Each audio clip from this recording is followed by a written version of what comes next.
Dear students, today we will read the lesson The Ailing Planet, the Green Movement's Role, written by नानी पालखीवाला।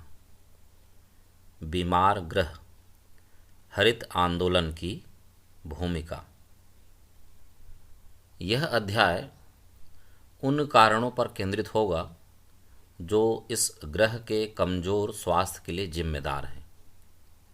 यह अध्याय प्रारंभ में एक लेख है।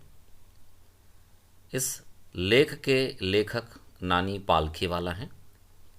यह लेख वर्ष 1994 में 23 नवंबर को द इंडियन एक्सप्रेस में प्रकाशित हुआ था। इस लेख में लेखक हरित आंदोलन के बारे में विचार विमर्श करता है। बीमार ग्रह, हरित आंदोलन की भूमिका का सारांश इस बारे में बात करता है कि कैसे एक चिड़ियाघर ने मनुष्यों को दुनिया का सबसे खतरनाक जानवर घोषित किया। लेखक भौतिकवादी दृष्टिकोण से लेकर इस दुनिया के व्यापक और पारिस्थितिक दृष्टिकोण तक समाज की धारणा में बदलाव का विवरण देता है।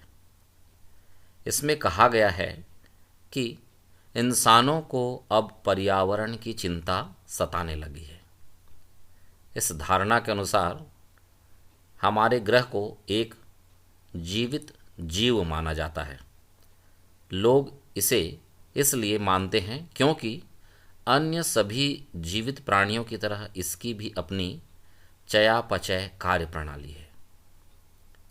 फिर लेखक 1987 की सतत विकास की अवधारणा को समझाता है। आने वाली पीढ़ियों की ज़रूरतों को पूरा करने और उन्हें पूरा करने की क्षमता खोए बिना वर्तमान समय की ज़रूरतों को पूरा करता है।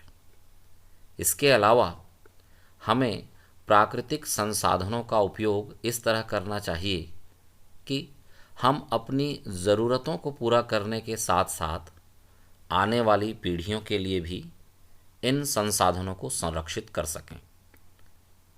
लोग खुद को इस ग्रह का सदस्य नहीं बल्कि भागीदार मानते हैं। वास्तव में हम इस पूरे ग्रह के लाखों प्राणियों के साथ भागीदार हैं।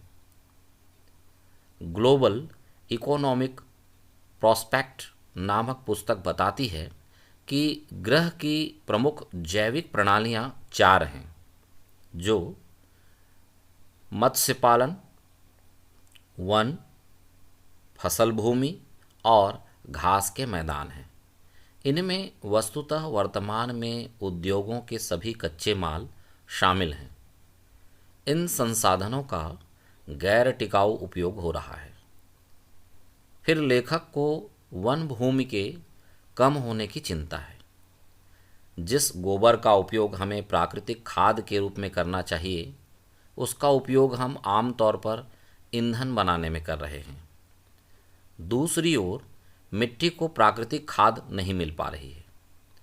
फिर लेखक भारत के संविधान के अनुच्छेद 48A का उल्लेख करता है। अनुच्छेद 48A में कहा गया है कि राज्य को जंगल और वन्य जीवन की रक्षा और सुधार भी करना चाहिए, लेकिन वे कानून को उचित तरीके से लागू नहीं करते हैं। फिर लेखक एक संसदीय समिति की रिपोर्ट का हवाला देते हैं, जिसमें कहा गया है कि हर साल 3.7 मिलियन एकड़ जंगल की कटाई हो रही है।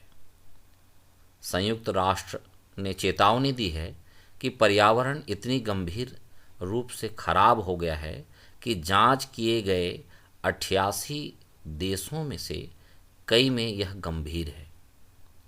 जनसंख्या बहुत अधिक दर से बढ़ रही है। विकास और प्रगति लोगों की समस्याओं के 2 सबसे उपयुक्त समाधान हैं। इतनी जनसंख्या में विकास करना कठिन कार्य है। अधिक जनसंख्या की स्थिति को नियंत्रित करने के लिए हमें उचित परिवार नियोजन की आवश्यकता है। पृथ्वी की जनसंख्या को नियंत्रित करने की महती आवश्यकता है। इस बिंदु पर लेखक पारिस्थितिकी को लेकर लोगों के नज़रिए में आए सकारात्मक बदलाव को एक बार फिर दोहराते हैं। उद्योगों को भी बेहतर पारिस्थितिकी तंत्र की जिम्मेदारी लेनी होगी। अंततः इस पाठ का निष्कर्ष यह कहता है कि बीमार ग्रह हरित आंदोलन की भूमिका हमें यह बताता है कि इस ग्रह की स्थिति एक महत्वपूर्ण स्थिति में है और इसे बचाने के लिए हमें अपना सर्वश्रेष्ठ प्रयास कैसे करना चाहिए, इस विषय पर चिंतन किया गया है। धन्यवाद।